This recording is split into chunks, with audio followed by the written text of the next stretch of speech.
मी नाराज आहे, मी भाजपच्या वाटेवरती आहोत, शिंदे गटाच्या वाटेवरती आहोत, तसं काही नाही.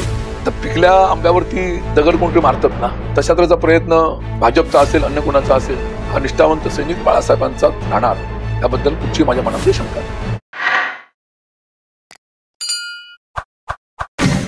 एकंदरीत तुमच्या नाराजीच्या चर्चा समोर येत आहेत आणि तुम्ही भाजपच्या वाटेवर देखील असलेला आहात, काय सांगाल? वंदनीय शिवसेना प्रमुख बाळासाहेब ठाकरेंचा निष्ठावंत सैनिक ही माझी ओळख आहे. आणि आज आपण विधानसभा निवडणुका 24च्या पराभवाला आम्ही सामोरं गेलेले आहोत.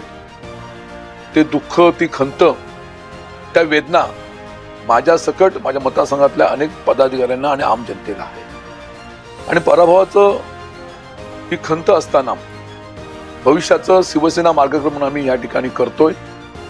आता तुमच्या सर्वांच्या माध्यमातून मला समजतंय की मी नाराज आहे, मी भाजपच्या वाटेवरती आहोत, शिंदे गटाच्या वाटेवरती आहोत, तसं काही नाही. मी माझ्या मतदारसंघातल्या विविध रोजच्या कार्यपद्धतीवरती माझं मार्गक्रमण सुरू आहे. आणि म्हणून अशा तऱ्हेच्या ह्या बातम्या निश्चितपणे अफवा आहेत असं माझं या ठिकाणी आपल्या माध्यमातून मला संपूर्ण आमच्या जनतेला आणि शिवसेनेला सांगायचं आहे. हा निष्ठावंत सैनिक बाळासाहेबांचाच राहणार, याबद्दल कुठची माझ्या मनामध्ये शंका नाही.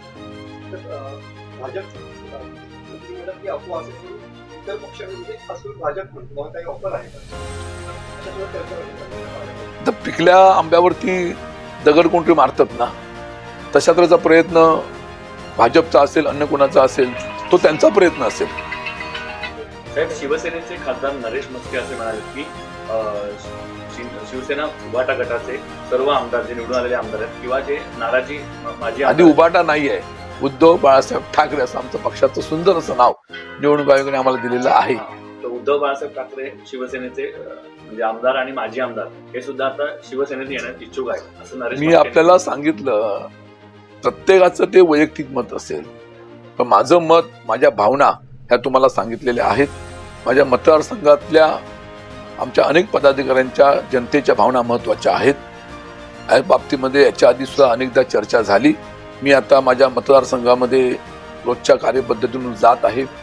त्या ठिकाणी माझे अनेक पदाधिकारी भेटतील, माझी चर्चा करतील आणि ह्या आजच्या असलेल्या तुमच्या माध्यमातून, प्रसार माध्यमातून जे तुमच्या लोकांपर्यंत संदेश पोहोचलेला आहे त्या बाबतीमध्ये माझे पदाधिकारी मतदारांशी संपर्क साधतील आणि त्या दृष्टीने नक्की मी भविष्यामध्ये मार्गक्रमण करेन, अशा तऱ्हेच्या माझ्या भावना आहेत. पण सर, निवडणूक झाल्यानंतर तुमच्याकडे वरिष्ठ नेत्यांनी कोणी संपर्क साधण्याचा प्रयत्न केला का? कारण असं म्हटलं जातं की अजूनही तुमच्या बाबतीत जे आहे तसं संपर्क साधण्याचा प्रयत्न झालेला नाही. पराभवानंतर शिवसेनेचे पक्षप्रमुख उद्धव ठाकरे साहेबांनी मुंबई मातोश्री या ठिकाणी सर्व आमच्या पराभव झालेल्या उमेदवारांची मीटिंग घेतली होती.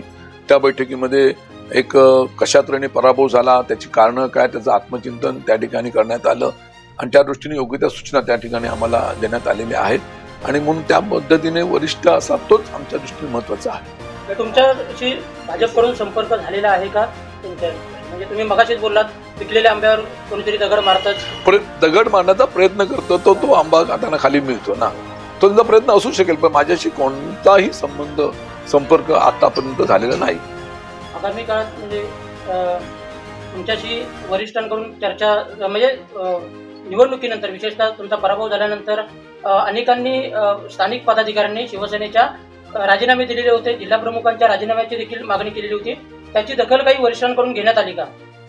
विधानसभा निवडणुकीचा पराभव आमच्या पदाधिकाऱ्यांच्या जिवारी लागलेला आहे आणि या पराभवाच्या पार्श्वभूमीवरती ज्यांनी चुकीचं काम केलं असेल, कोणाकडे बोट दाखवत असतील, तर अशा लोकांचं बाबतीमध्ये आत्मचिंतन करून वरिष्ठांनी यामध्ये लक्ष घालून 30 वर्ष असलेला हा शिवसेनेचा बालेकिल्ला ढासळायला कोण कारणीभूत आहेत याची कारणं असा शोधली पाहिजे.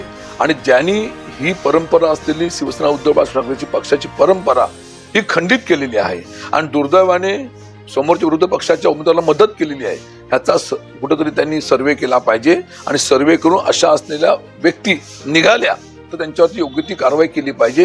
ही मागणी आमच्या स्थानिक पदाधिकाऱ्यांनी निश्चितपणे केलेली आहे आणि मी सुद्धा आपल्या माध्यमातून ही मागणी आजच्या आधी केलेली आहे. रोख नेमका कोणाकडे? राजापूर असेल, लांजा असेल, रत्नागिरी असेल, ज्या ज्या ठिकाणी शिवसेना उद्धव ठाकरे पक्षाचा उमेदवाराचा पराभव झाला त्या ठिकाणी ते मुद्दे पुढे आलेले आहेत त्यासंबंधीची सविस्तरपणे यासंबंधीचा अहवाल त्या पदाधिकाऱ्यांनी शिवसेना नेते विनायकराव साहेबांकडे सुपूर्द केलेला आहे. त्यांच्याकडनं भविष्यातल्या कालखंडामध्ये दोषी असतील, दोषींवरती कारवाई, दोषी नसतील तर क्लीन चिट द्यावं अशा तऱ्हेची निश्चितपणे सर्व लोकांची मागणी आहे. आता महिना झाला या गोष्टीला, म्हणजे तुमच्या वरिष्ठ त्या बाबतीमध्ये योग्य तो निर्णय घेतील हा आशावाद आहे. जर तुम्ही अजूनही यूट्यूब चॅनलला सबस्क्राईब केलं नसेल तर ते लगेच सबस्क्राईब करा.